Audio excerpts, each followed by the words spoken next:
Pandya store today episode குமாரை arrest பண்ணி கூட்டிட்டு போறாங்க. சார் என் பையன் எந்த ஒரு தப்பு பண்ணல, அவனை விட்டுடுங்க அப்படின்னு சொல்லிட்டு எவ்வளவோ அந்த இடத்துல கேட்டு பார்க்குறாங்க. ஆனால் கம்ப்ளைண்ட் வந்திருக்கு, நாங்கள் ஆக்ஷன் எடுத்து தான் ஆகணும் அப்படின்னு சொல்லுவாங்க. குமார் போலீஸ் கிட்ட இருந்து தப்பிக்கிறதுக்காக அவங்களால எந்த அளவுக்கு முடியுமோ அந்த அளவுக்கு ட்ரை பண்ணுறாங்க. ஆனால் போலீஸ் விடுவாங்களா? விடாமல் அப்படி இப்படின்னு சுற்றி வளைக்க பிடிச்சிருவாங்க. என்னடா போலீஸ்கிட்டே தப்பிக்க பார்க்குறியா அப்படின்றாங்க. அதெல்லாம் எங்ககிட்ட இருந்து ஒரு நாள் தப்பிக்கவே முடியாதுடா அப்படின்ட்டு சொல்லிட்டு குமார் அரெஸ்ட் பண்ணி கூட்டிகிட்டு போகிறாங்க. சார் நீங்கள் இங்கே பாருங்க, பாண்டியனுடைய குடும்பத்து மேலே நாங்கள் கம்ப்ளைண்ட் கொடுக்குறோம், அந்த பொண்ணு தான் சார் என் பையனை ஏமாத்திட்டா அப்படின்ற சொல்கிறாங்க. எதுவாக இருந்தாலும் ஸ்டேஷனில் பார்த்துக்கலாம்னு சொல்லி அரெஸ்ட் பண்ணி கூட்டிகிட்டு போயிடுவாங்க. அப்பா என்னை வெளியே எடுத்துங்கப்பான்னு ஃபீல் பண்ணுறாங்க. மகனே நீ கவலைப்படாதடா, அப்பா நான் இருக்க உன்னை எப்படியாச்சும் நான் வெளியே எடுத்துருவேன் அப்படின்னு சொல்கிறாங்க.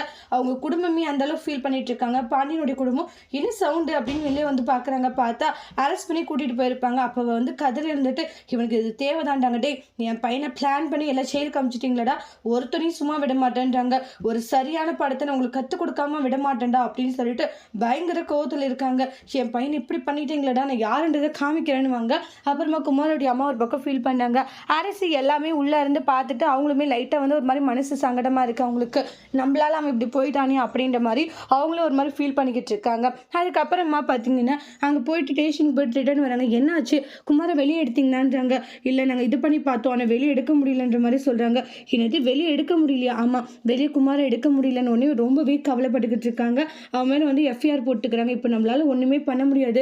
ஏங்க நீங்கள் வெளியே எடுக்கிறது தானே போனீங்கன்னு சொல்லி ஃபீல் பண்ணுறாங்க. இங்கே பார்வடி எதுக்குன்னு இப்படி ஃபீல் பண்ணிட்டு இருக்கா, அதெல்லாம் ஒன்றும் இல்லைன்றாங்க. நம்ம அண்ணன் இருக்காருல்ல, வெளியே எடுக்கிறேன்னு சொல்லிட்டு தான் போனார், ஆனால் இப்போ வெளியே எடுக்க முடியாண்டே, நீ தானே அங்கே இருந்தேன், நானும் தானே அதுக்கான ட்ரை பண்ணேன்றாங்க. முடியல அப்படின்றாங்க.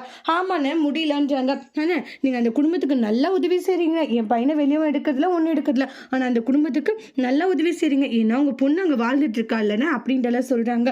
என் பையன் வெளியே வரட்டும், அப்புறம் இருக்க அந்த பாண்டியனுடைய குடும்பத்துக்கு அப்படின்னு கோவமா போறாங்க. ஐயோ இந்த குமார் வெளியே வந்தா என்ன நடக்க போகுது, அண்ணன் தம்பிக்குள்ள பிரச்சனை வந்து பிரிஞ்சிருவாங்களா அப்படின்றத சொல்லிட்டு அப்பதான் ஒரு பக்கம் ரொம்ப கவலையோடு இருந்துட்டு இருக்காங்க. நீ கவலைப்படாத, எப்படியாச்சும் குமாரை வெளியே எடுத்துருவாங்க அப்படின்றாங்க. என் பையனுக்கு இப்படி ஒரு நிலைமையான்றாங்க. சாப்பிட சொல்லுவாங்க. ராஜியோடைய அம்மா எனக்கு சாப்பாடு வேணாம் ஒன்று வேணான்னு சொல்லிட்டு ரொம்ப எமோஷ்னலாக ஃபீல் பண்ணிட்டு இருக்காங்க. அதுக்கப்புறமா பார்த்தீங்கன்னா பாண்டியனுடைய குடும்பத்தில் அவனுக்கு குமாருக்கு இது தேவைதான்ற மாதிரி சொல்லி பேசிட்டு இருக்காங்க. அப்புறம் சரவணன் கடைக்கு போகிறாங்க. வந்ததுமே பாண்டியன் இருந்துட்டு, டேய் சரவணா உனக்கு இது வேலை கஷ்டமா இருக்கா? இல்லையப்பா என்னாச்சு? இல்லைடா செந்திலுக்கும் கஷ்டமாக இருக்குது, அதுதான் கேட்டேன்றாங்க. அதெல்லாம் ஒன்றும் இல்லைப்பா, நானாக விருப்பப்பட்டு தானேப்பா வந்து சேர்ந்தேன்றாங்க. அப்படியா சரிடான்றாங்க. பழனி வந்தால் பழனிக்கிட்டே அதே கேட்குறாங்க. என்னடா ஒன்றும் தெரியலப்பா மாமா அப்படின்னு சைகை பண்ணுறாங்க. அதெல்லாம் ஒன்றும் இல்லை மச்சான், நான் நல்லா தான் இருக்கேன்றாங்க. டே உங்கள் மனசில் என்னென்ன நினைக்கிறீங்கன்றதே வெளிப்படையாக சொல்லிடுங்கடா, மனசில் ஒன்று வச்சுட்டு வெளியே ஒன்று நடிக்காதீங்கடா அப்படின்றாங்க. மச்சான் உண்மையாக தான் சொல்கிறோம், இந்த வேலையை நாங்கள் விருப்பப்பட்டு தான் செய்கிறோம், நீங்கள் நினைக்கிற மாதிரி ஒன்றும் இல்லைன்றாங்க. அப்படின்னா சரிதான்டான்றாங்க. நான் கூட என்னென்ன நடக்குது, யார் யார் என்னென்ன நினைக்கிறாங்கன்னு நினச்சி கவலையாக அப்படின்றாங்க. அதுக்கப்புறமா பார்த்தீங்கன்னா இந்த இடத்துல வீட்டில் வந்து சாப்பிட்டுக்கிட்டு இருக்காங்க. சரவணன் இருந்துட்டு, அம்மா நீ சாப்பிட்டியா? இன்னும் இல்லைடா, டைமுக்கு சாப்பிடுமா, உடம்ப பார்த்துக்கோன்றாங்க. அரிசி இங்கே உள்ளதா இருக்கா, சாப்பிடலையா? இல்லைடா கூப்பிட்டு வரல, அப்போ சாப்பிட வைக்கிறேன். அரிசின்னு கூப்பிட்றாங்க, வராதனால அரிசியை கூட்டிகிட்டு வருவாங்க. சாப்பிட வச்சு அரிசியை வெளியே கூட்டிகிட்டு போகிறேன்னு சொல்லிட்டு அங்கேருந்து சரவணன் கூட்டிகிட்டு போயிடுவாங்க. இன்னொரு பக்கம் குமாரை நினச்சி ரொம்ப கவலைப்படுறாங்க. ராஜி ஃபீல் பண்ணும்போது ராஜியை வந்து சமாதானப்படுத்திட்டு போகிறாங்க கதிர். அதோட இந்த எபிசோட் முடிச்சிருக்காங்க. தேங்க்யூ.